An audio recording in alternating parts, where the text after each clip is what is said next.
This is Craig and Andrew, two Ranger qualified Army officers with MBAs, here to help you improve your business through leadership. Each week, we'll deliver easy lessons from the battlefield to the boardroom on how to improve team performance. If you're a leader or want to be, this is the place for you. Welcome to the cohort. Disclaimer: the views in this podcast are those of the authors alone and do not represent the views of the Department of Defense or the U.S. Army.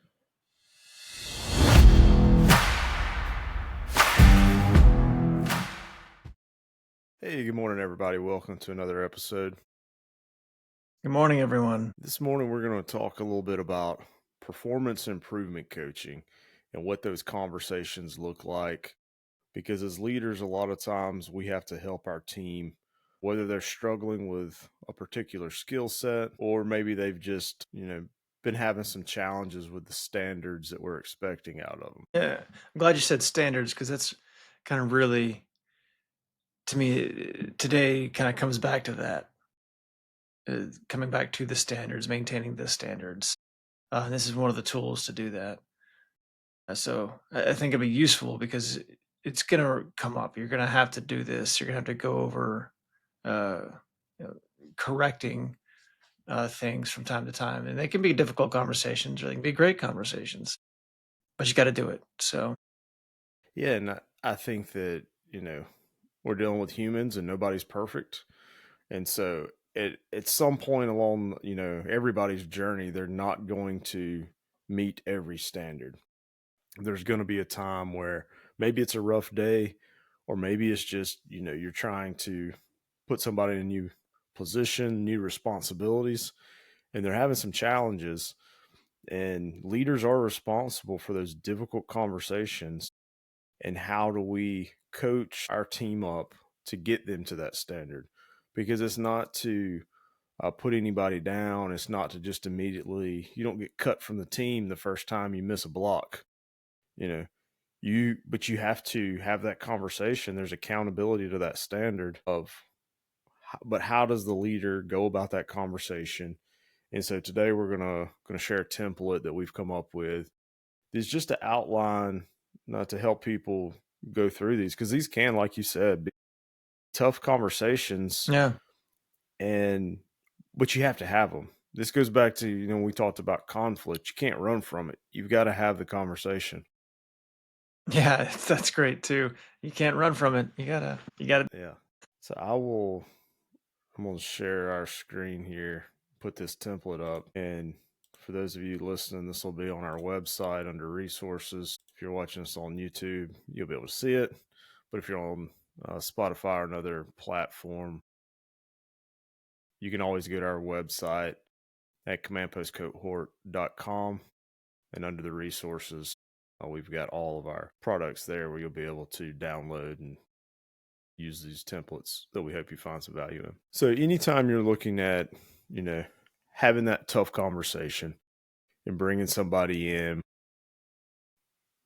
to me, the most important thing about it is to try to keep it to the facts and keep it about, you know, the actual outcomes and not make it personal. Yeah, Because as soon as we get personalities involved, it overcomplicates everything. It does not bring value.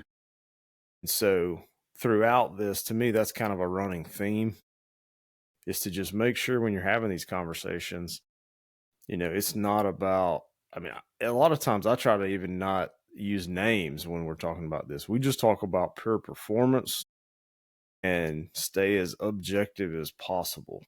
yeah. That's critical, man. Because if you go down the route of making it personal, then all of this is lost. Right. Because you're trying to, you've got to put yourself in that other person's shoes. If they have, made some mistakes, or they know they're not meeting that standard, most of your team members are not out to sabotage your organization. They're trying to do the right thing. And we have to kind of give them that benefit of the doubt, especially early on. Now, if this is, if Craig's been doing the same thing for 18 months now, and you've tried this, like this is your 18th conversation, I get it. That's It's a that's different different. conversation. Yeah. But what we're talking about here today is this is early on. This is when you know they have the potential, you know they have the capabilities, but we're just trying to coach them to that level to improve that performance to get them back on that standard. And so what we've got here on this template is something to kind of help you formulate that. A lot of organizations have their own documents, and that's fine. This is just for those who may not. And you may want to use this for an informal conversation before you get to the level of using your company's Mm. official documents. Or you may just want to use this as a supplement to kind of make sure you're addressing these things that may or may not be included on those tools that you already have available. So number one we've got on here is define the performance challenge. And I think this is, we got to start with what problem are we trying to solve here? Yeah. Yeah. Why are we here today? What are we talking Exactly. about today? And try to be as specific as possible. Because what I've found before is sometimes like you may be thinking that the challenge is, I use the example of motivation. Well, Craig's just not motivated. He just doesn't have the work ethic. And like those are, I'm not saying those aren't real things, but the challenge is when you're having that conversation with a person, it seems to them a lot of times it's very ambiguous and they will try to defend that because it is, kind of ambiguous. And I think back to, if we can ask, so, okay, hey, what happened on this project? Almost treating it the same way like we talked about AARs of what was supposed to happen, what actually happened, and why did that take place? And then you can realize you get into the specifics of, well, Craig was supposed to forecast how much material was needed for that project. He did not, or he did not order enough in time, or he did not reach out to that vendor. Whatever the specifics were, we want to make sure that we are not leaving the just saying, well, you're not working hard enough. Because we also have to be careful that we don't jump to conclusions early in this conversation. Yeah. Because I mean that's not what you want to happen. You want to really understand, and it may not be Craig's fault that this happened. Maybe this was on a vendor, or maybe this failure was on something else. So we want to try to, decipher that before we start playing the blame game. Yeah. So that means it's a conversation, right? Right. It's not the boss talking to the employee. It is a conversation between the two. So you had first, this is why we are here, right? This is what we're Yeah. here to address. And I think it's important you make that distinction that this is a dialogue, it's a Mm. conversation. This is not, I don't just call you in the office, close the door, and get up on my soapbox and go to town. Like this is very much, and I think it's not just with the performance coaching, it's with all the one-on-ones. I try to look at every interaction with a team member as a conversation. I think that for me to be able to achieve the outcomes that I want as a leader, I have to be willing to listen just as much as I am talking. And it's tough sometimes, especially if maybe this has been a big problem. Maybe this is not your first conversation. Like it's going to be real tough to not become emotional, pull Craig in there, start the blame game and tell Yeah. him how he's been messing this up again. Yeah. But like you said, if we ask some of those questions and we pull it back just a notch to make sure that this conversation happens, we want them to feel like we are listening and we are understanding their perspective and their where they are in this process. And then also we've got, talking about what impact does it have on the team or the business. Yeah. Sometimes people don't realize the second and third order effects. I say, well, yeah, I didn't get those materials in on Tuesday, but they were here Wednesday. And it's Right. like, yeah, but they were supposed to ship out Wednesday, so they didn't ship out until Thursday. And the installs team was supposed to have them by then. And then you kind of walk them through that scenario. And sometimes people are like, I didn't realize. Like, I just thought it was here for next week or next month. I didn't realize that it was so time sensitive. Yeah, so I'm reminded of when you fell off the mountain, Craig, because Craig couldn't stay to the left. Yeah, It delayed everybody, and it made the ranger instructor have to walk down the side of the yeah, mountain, and Craig almost died. So, yeah. like, It if was. It you was a know, lot of. I mean that took a lot of time out of that entire organization there, yeah, that entire team. Created additional tasks. Created, you know, now that people weren't walking, they were cold, and yeah, so they I just was had to cold, stand there Craig. and shiver. I was very cold. Yeah. If it makes you feel better, I was also very cold and I was terrified of very falling in cold. the water. Like, so even on something like this, like if it's a big mess up, right? Hmm. Like somebody was supposed to release the minimum viable product, like you said, on Wednesday, and they didn't until Thursday. Yeah, But yeah, there's gonna be things stacked up behind that to support it, right? I think about all the marketing campaigns, the conversations with any yeah. other stakeholders. So if somebody misses something, you have to address, hey, okay, so this is what we're here to talk about today. The fact Yeah. that the minimum viable product wasn't released on time. And this is the problems that it has created, right? So you kind of talk about the problem, right? And give all the context to the problem first. And and then I think that's when you can kind of shift into setting those clear expectations, Hmm. which goes back to those standards Yeah. you brought up. Is this is all based around this is not when, a leader just doesn't like something. This goes back to standards that are clear and objective. But we at this point in the conversation, we can talk about what is the expected level of performance. Yeah. It's like, hey, do you remember a month ago when you agreed in that update meeting that yes, you will release this product on this date? It's like, and that's a question. They'd be like, oh no, I thought that I said this, or I thought that, or whatever the case is.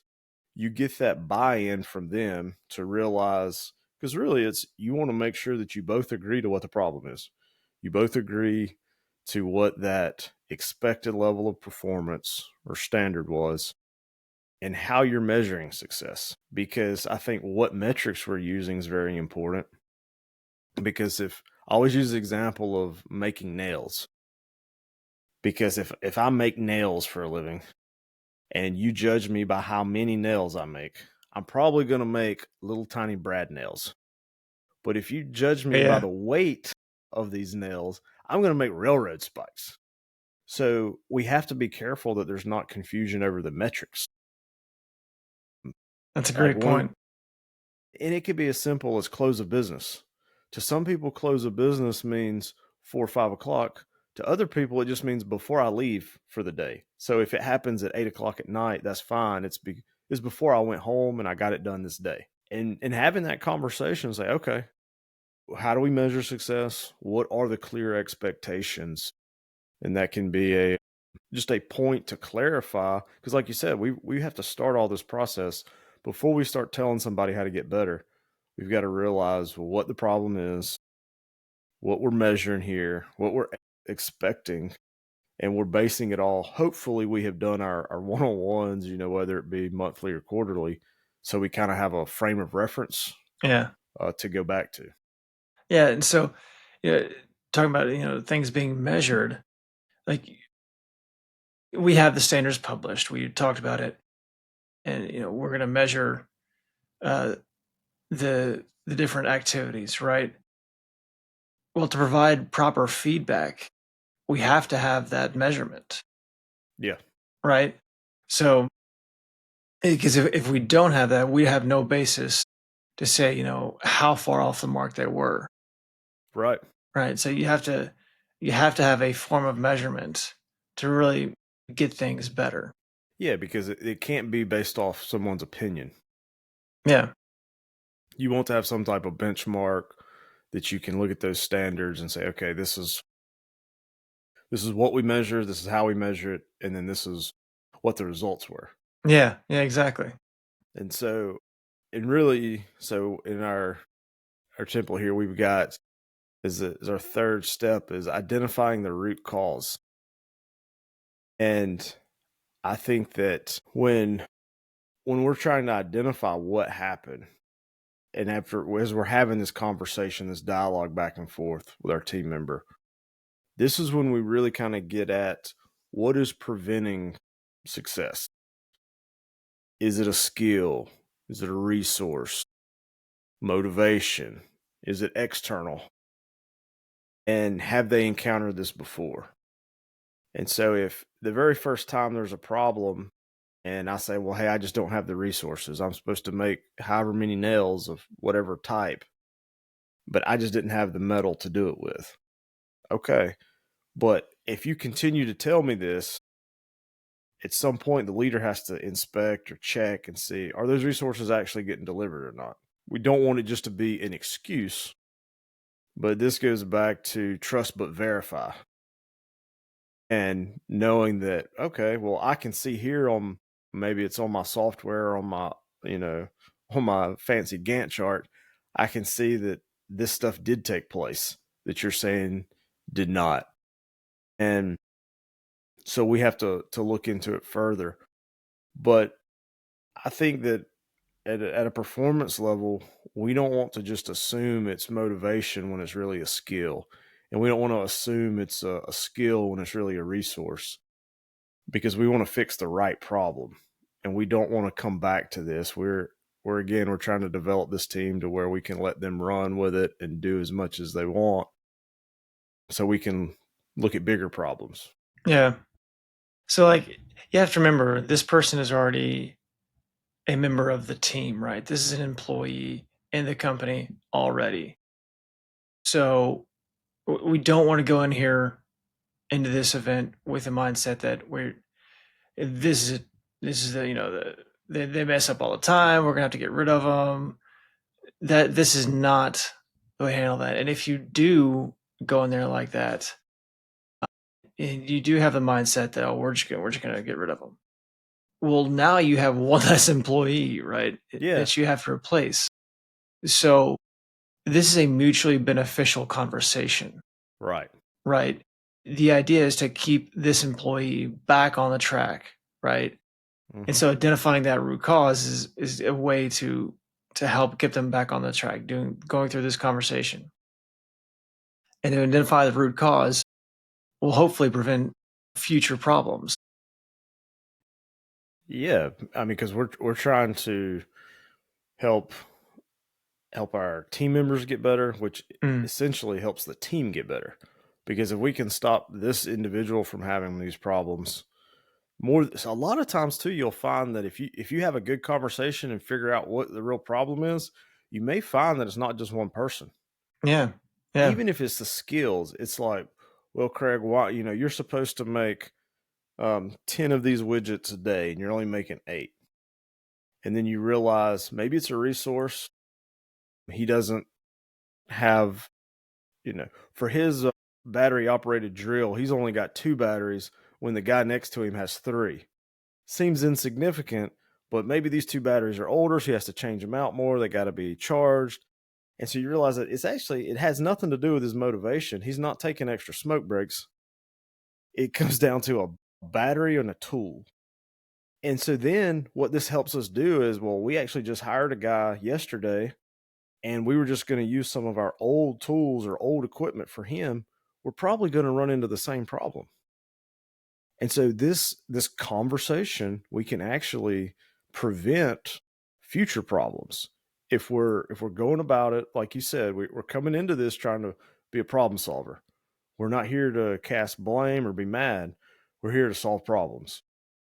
And really getting at that root cause is a piece of that, to where we can not just solve this one, but also prevent challenges in the future. Mhm. Yeah, this isn't a coffee is for closers kind of situation. No, this is not this is not where we pull people in for our, psychological hazing. And so once we've determined what is the root cause, what's really going on here, Mhm. and I think that it's important that you kind of have agreement to that. And you're not always going to have 100% agreement. I mean, if you're telling Craig that he doesn't have the skills, he may think that he's the best welder that's ever walked the planet, and you're like, ah, man, that's you're sticking metal together. That barely counts as welding. So there may be some difference of opinion sometimes, but whatever we have concluded the root cause is, it's time to develop a action plan and really figure out, so what is it that we need to do.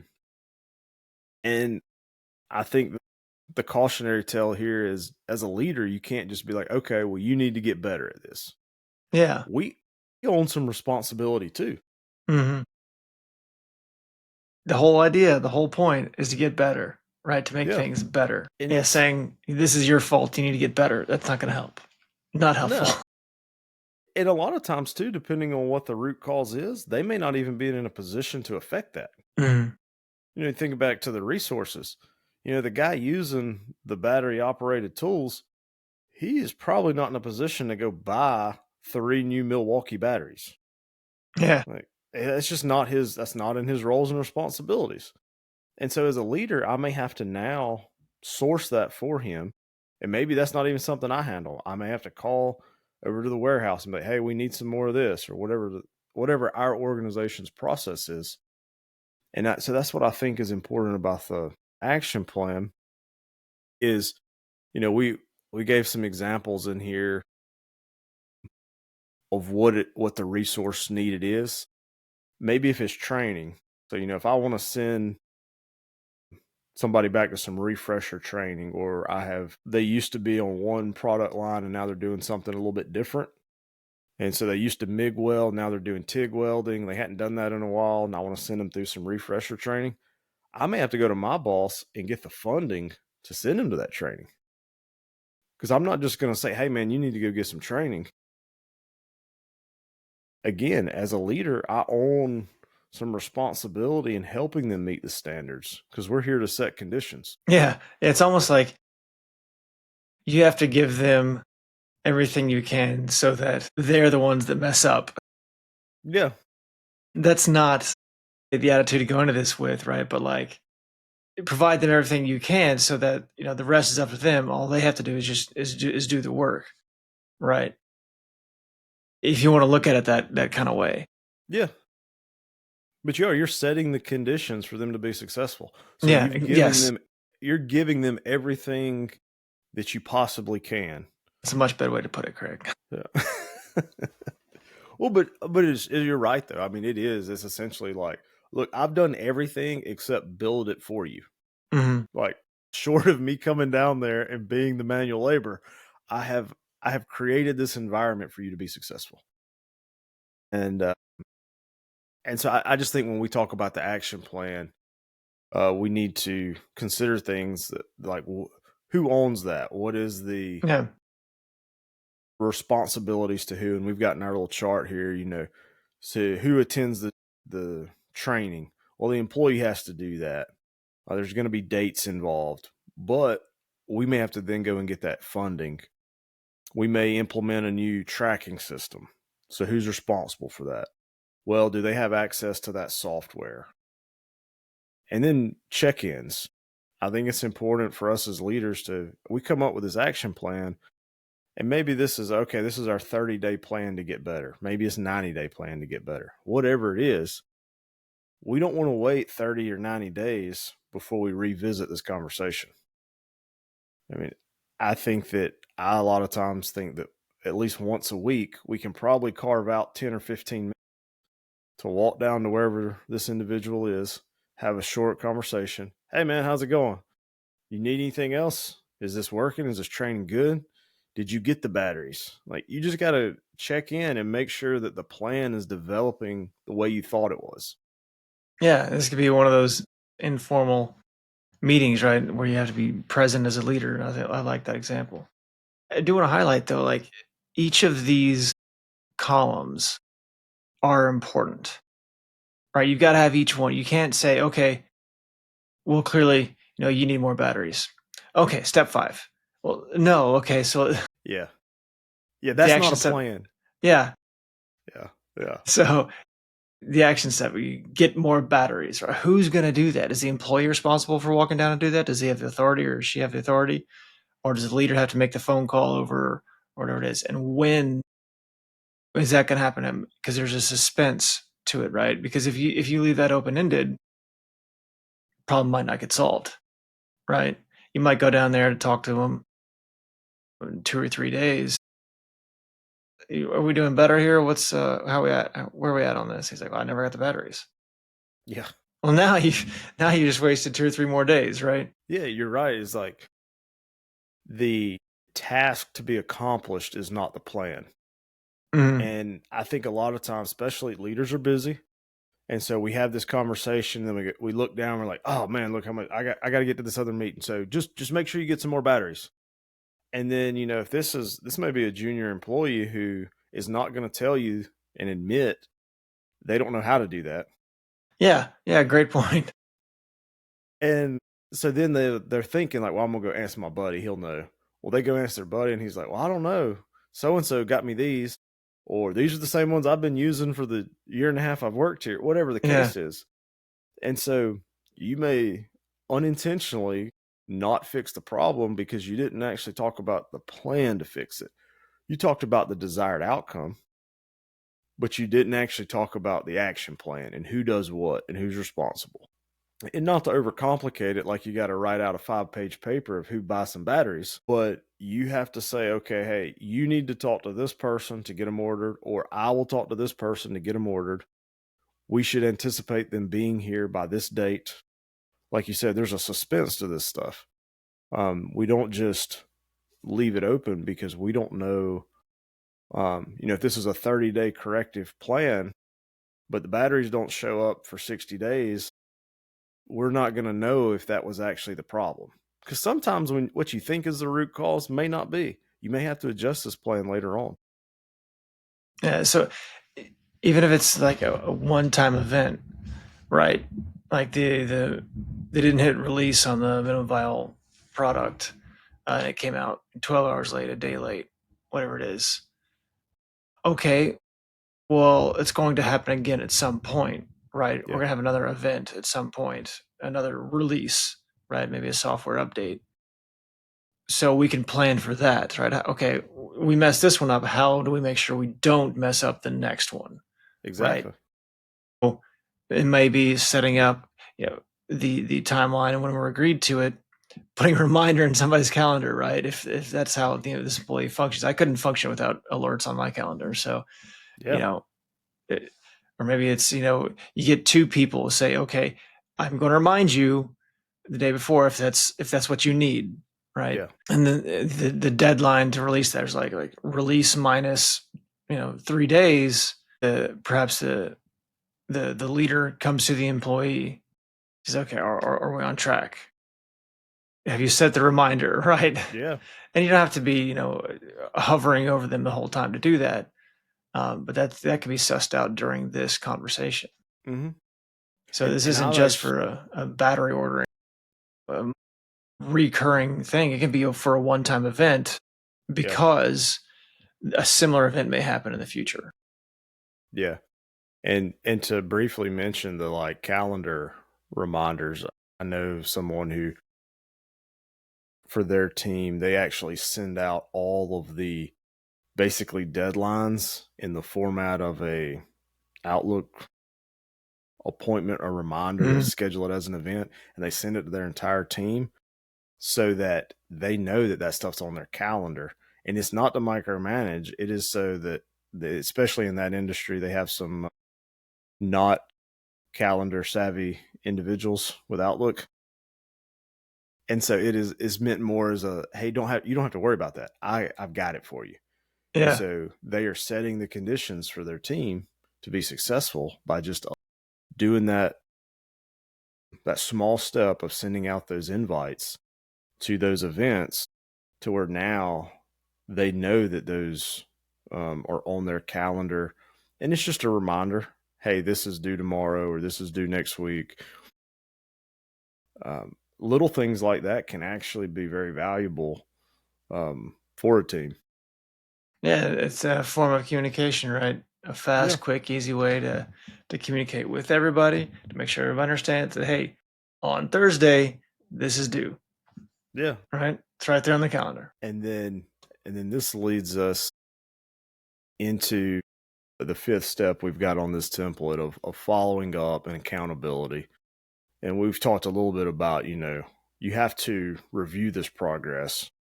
You have to track this.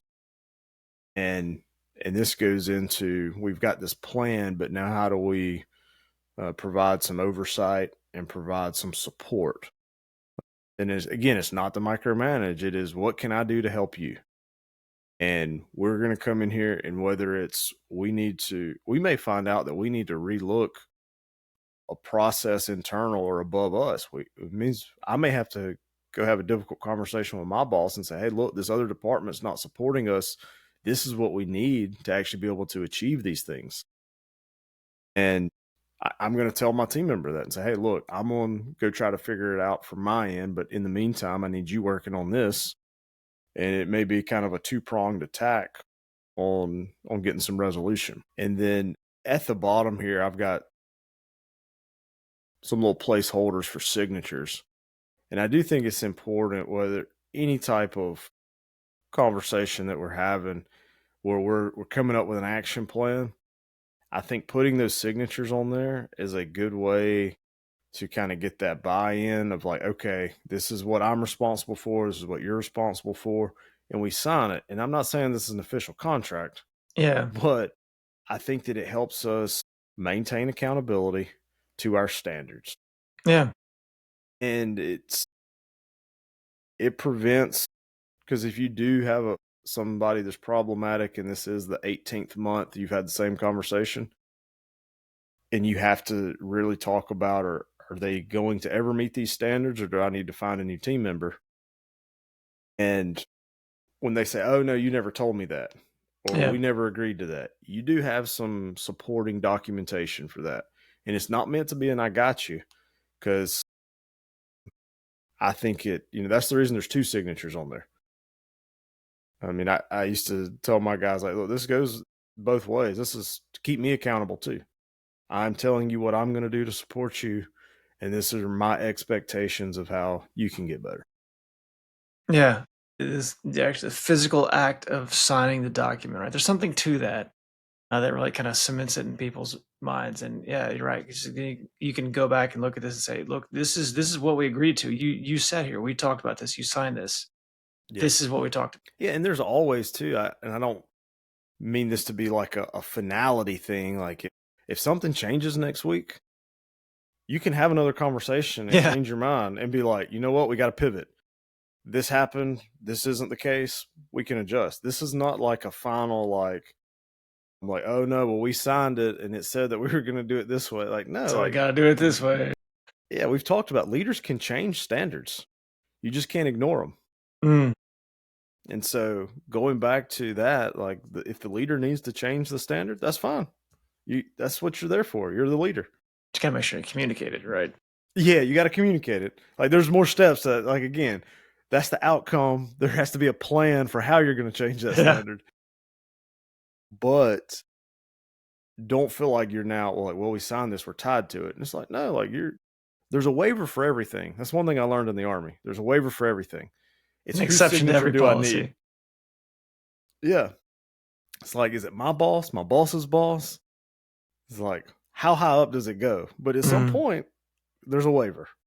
So, but we hope y'all find some value in this, and that this will be a useful tool, because we're trying to not just talk about things at a theoretical level, but also be able to provide y'all some tools that are hopefully useful and you can use in your leadership journey.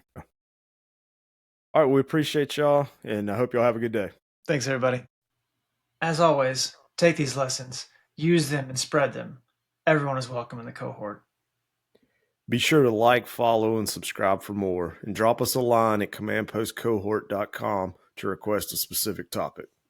We'll see you next time on the cohort.